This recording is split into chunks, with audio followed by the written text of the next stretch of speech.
high-protein blueberry muffin loaf deliciousness. One of the most important aspects of this recipe is how you store it. If you store it wrong, it's going to be gross by the end of the week.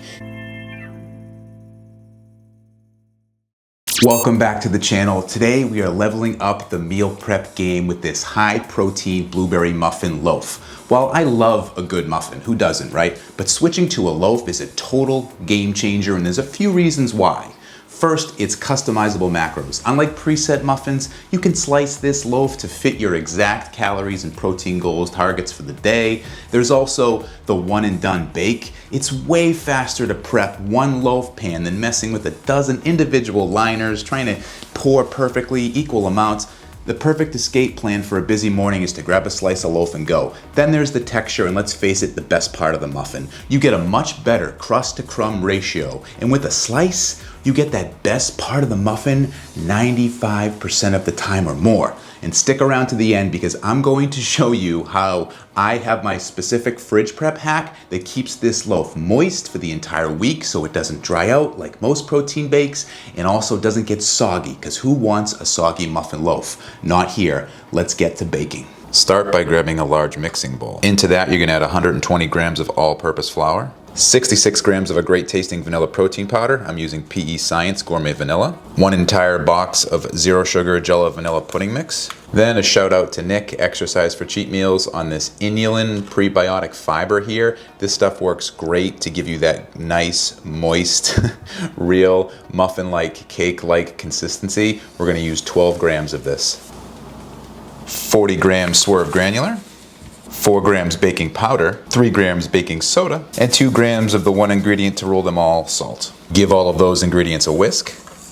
Put that off to the side. Grab another large size mixing bowl. Add 1 egg, 92 grams egg whites, 45 grams sugar-free syrup, 28 grams of, I can't believe it's not butter, the light one, melted, 4 grams vanilla extract, and then using our negative scale measuring system, we're gonna measure out 180 grams of 2% Greek yogurt. Give the wet ingredients a good mix. Then you're gonna grab your dry ingredients and add them to your wet ingredients in 3 separate batches. Here you want the dry ingredients and wet ingredients just barely completely mixed, not all the way, not too hard, just enough. And as the second batch goes in, continue to keep your mixing nice and easy. We just want it tacky and combined. Don't worry about a few lumps here. They'll smooth out in the final stretch. Now just mix until the last bit of dry stuff disappears. Stop the second it's gone. If you overmix now, it's going to turn into a brick. Make sure to scrape from the bottom to get any dry ingredients that are stuck down there. Bring it to the top and mix it in. Now that we have our blueberry loaf batter, we're gonna put in 240 grams of blueberries, fresh or frozen. Folding them in top to bottom until they're well dispersed. Then grab a loaf pan lined with parchment paper and add in your blueberry loaf batter. Make sure you level this out towards the corners. If the middle is too high, it's going to bake into a ski jump instead of a perfect loaf. Then you're going to put your loaf into your preheated oven at 350 degrees Fahrenheit or 175 degrees Celsius for 40 to 45 minutes. We're going to give this a 180 degree turn halfway through so we get a nice even bake. Once it passes the toothpick test, where we stick one into the center and it comes out clean, we know it's time to add on our topping, which we're going to make next. And for the frosting, we'll use 33 grams of our vanilla flavored protein powder, 15 grams of our Swerve confectioners. Give that a little whisk. Mixing well here is key to an evenly delicious tasting frosting. Then we need 30 to 50 grams of a high protein milk. I'm using Fairlife skim milk here. I know for PE Science, it requires 40 grams for this recipe. If you're using a different protein powder, just add a little bit at a time. I'd say add 20 and then add 5 grams until you get the consistency that I'm about to show you. Give that a mix. Once you have that well combined, we're gonna add in a few drops of vanilla extract. And you should have this pasty-like consistency. We're gonna add 1 more ingredient to this to make it very much frosting-like. And that's gonna be with 18 grams of our whipping cream. Mix that in.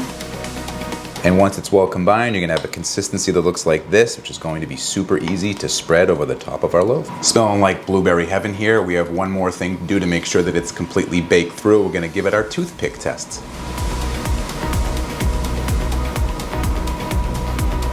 Toothpick came out completely clean, so we're done.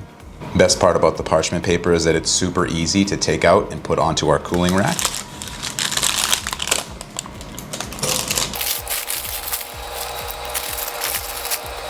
We're gonna let it cool for about 10 minutes, and then we're gonna put on our frosting. Honestly, you could eat this without the frosting if you wanted to. It tastes just as good, perfect texture, just like a blueberry muffin. A little less calories, but a little less protein. On goes the protein frosting.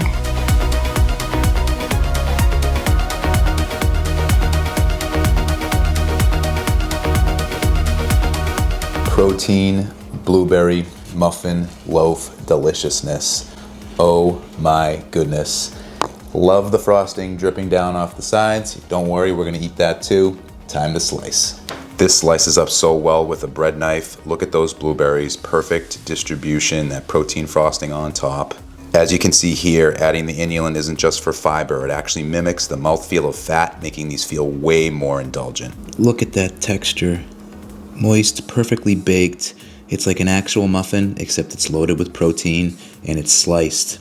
You choose the macros. One of the most important aspects of this recipe is how you store it. If you store it wrong, it's going to be gross by the end of the week. Get yourself a Tupperware container. You're going to line it with a paper towel. Then you're going to lay the slices flat on top of the paper towel. This is going to protect that moisture effect that happens naturally from just storing baked goods in the refrigerator.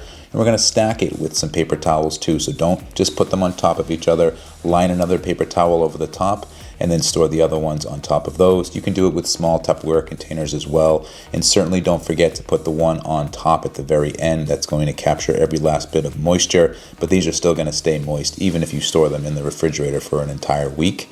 One thing I would recommend that you do, if you do end up having these for longer than 2 days, it's going to be time to trade out that paper towel at some point. So once you get through the first layer, after you've stored it in the refrigerator, you're going to want to grab a fresh paper towel and you're going to put that over the top of these muffins after you've gotten what you need for the day. You want to make sure that these stay fresh. This is a great recipe, but if you do not do these proper steps and replace the paper towels or use the paper towels in general, the recipe is not going to hold for the week and it's going to be soggy and nasty and you're just not going to want to have it. This ensures that you enjoy it for the entire week, no issues. And if you love this recipe, you will absolutely love my iced lemon loaf. This is another fantastic loaf recipe. It is a Starbucks copycat recipe. If you've ever had their iced lemon loaf before, you know it's delicious. This is just as delicious with better macros. I'll pin it here and see you in the next one. Bye.